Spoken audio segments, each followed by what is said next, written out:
इल्ली और घुन की कहानी। एक इल्ली और घुन था।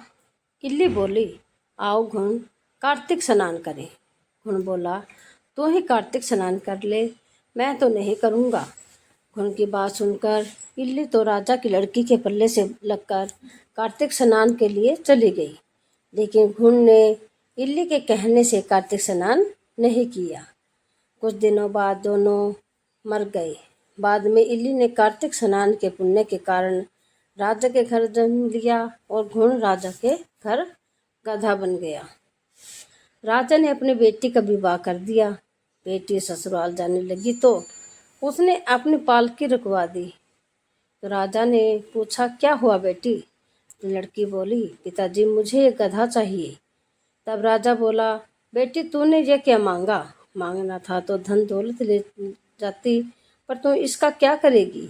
लेकिन लड़की नहीं मानी और बोली, नहीं मुझे तो यही चाहिए। गधे को रथ से बांध दिया गया। महल में पहुंचने पर गधे को महल के नीचे वाली सीढ़ियों पर बांध दिया गया।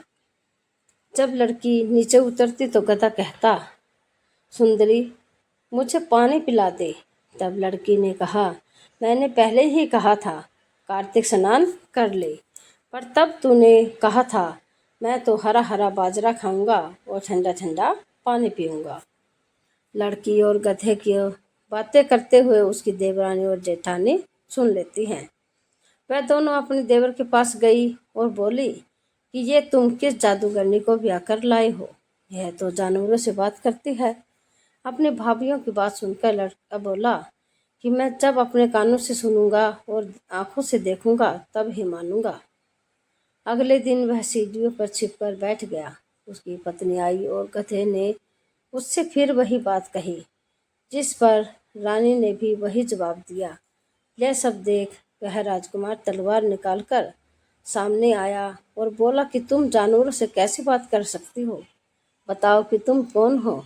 उसकी पत्नी ने उससे बहुत कहा कि औरत का भेद नहीं खोलना चाहिए, लेकिन वह नहीं माना और बोला, मुझे सब जानना है।